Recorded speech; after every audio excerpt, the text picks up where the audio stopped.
Continuing this conversation about missing migrant children, I'm now joined by Andrea Powell. She's executive director and co-founder of Fair Girls, an organization that champions efforts to assist and empower more than 15,000 exploited and trafficked girls in the United States and abroad.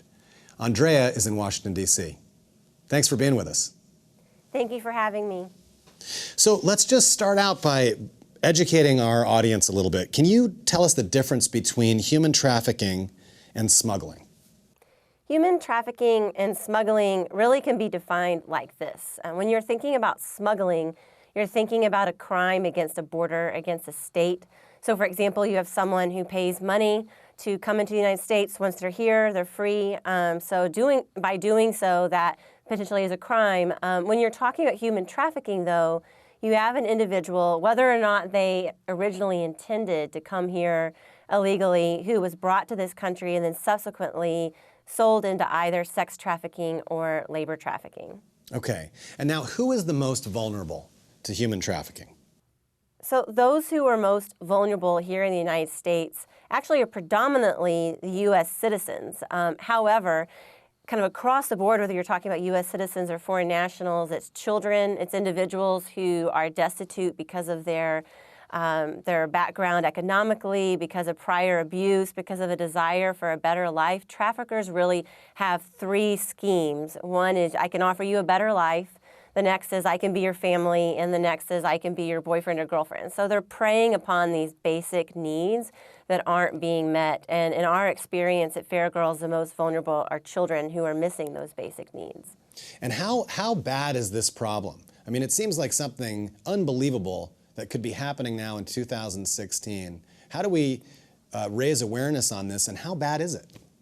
Well, modern day slavery, which is another way to think of human trafficking, is a bigger problem now than it's ever been. We have millions of individuals around the world who are in trafficking situations, and here in the United States, the U.S. Department of State estimates between 14,000 and 20,000 individuals are trafficked into this country every year.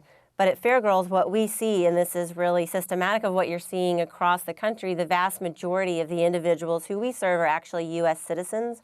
In fact, 90% of the young women and girls we serve are U.S. citizens, the rest being foreign nationals, and some of those are, in fact, unaccompanied minors. So you've said that education is the only way out of this problem. Who needs to be educated? Is it law enforcement, citizens, survivors? So education is a key component to ensuring that we can lessen the impact of human trafficking here in the United States and abroad. And by education, I'm really talking about a deep level understanding of what human trafficking is. So that's working with law enforcement, medical professionals, legal professionals, school teachers, social workers, and the community to understand what are some of the warning signs and what are some of the things that they can actually do if they think they see someone in a trafficking situation, because oftentimes those who are in a trafficking situation themselves don't realize that a crime is being committed against them. They're afraid, they don't know who to trust, particularly if they feel like, and their traffickers have told them, if you speak up, you'll be arrested, or if you speak up, something's going to happen to your family. The biggest chains that trafficking victims have placed upon them are the chains of fear and mistrust. It's very seldom that they are brought here and just automatically, chained in a basement. It's the psychological torment that keeps them held down. So it's incumbent upon us in the United States to ensure our first-line responders are able to quickly identify and protect those who are most at risk. And do we have the resources in our law enforcement apparatus as it stands now to adequately provide that kind of first-line response? I have to say, in the last 10 years in my work at Fair Girls, I've seen tremendous progress on the side of law enforcement, but we still have a long way to go. Here in the nation's capital, which is where we're based, we have a very small unit of some very dedicated detectives who holistically work on serving and finding victims of trafficking.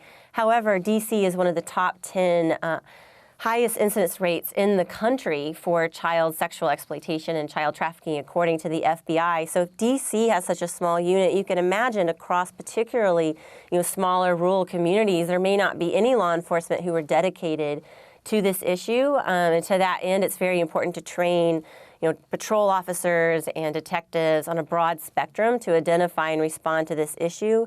But the bottom line is they have to understand what they're looking at. So we were talking about the ability and capacity of law enforcement in the United States to really act as first responders to this incredibly unbelievable and disturbing issue of sex trafficking, human trafficking, and smuggling. And we were talking about Washington, D.C. Can you just talk a little bit more about what do we need in law enforcement? And is law enforcement the only organization that we have to address this problem? You really hit the nail on the head. Law enforcement is a big component to addressing this issue, but we need to make sure that our child welfare agencies, that our agencies who are responsible for housing, such as HUD, are able to also understand and respond to this issue, because some of the biggest challenges we face, both for those who are at risk of trafficking as well as those who've already been exploited, is we need comprehensive services. So that's housing, that is counseling, medical care. One of the biggest challenges is addressing the trauma. It's very difficult for someone to overcome potentially years of exploitation, whether that's working in a garment district or a chicken farm or working in a brothel.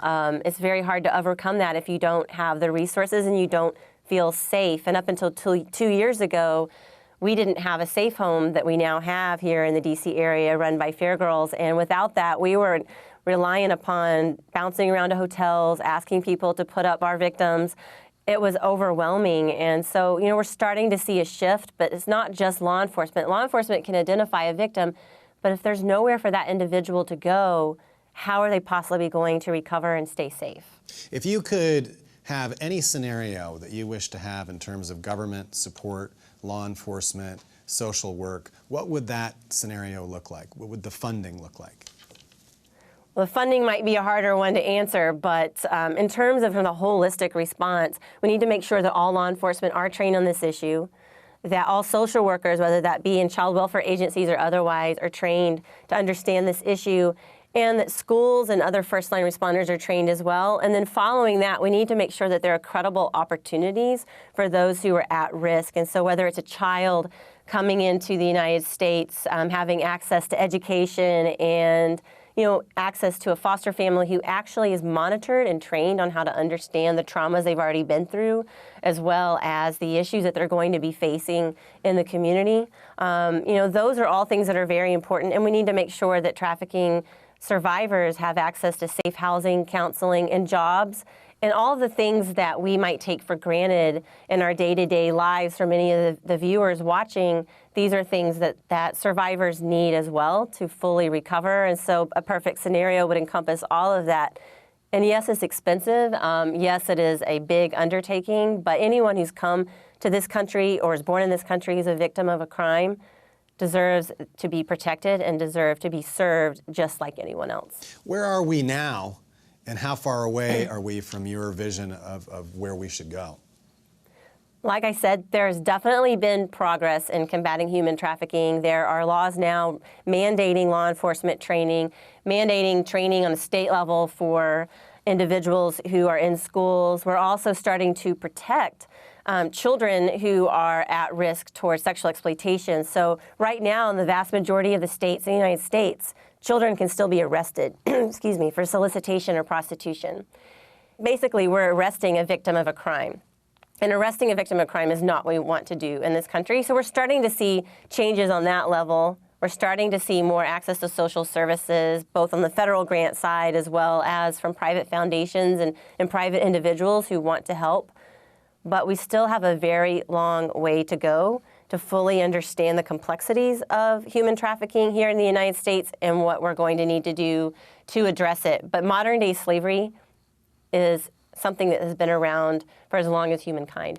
Such an important issue, such a moral imperative that we address it. Andrea, thank you so much. For more on Andrea's work, please check out fairgirls.org.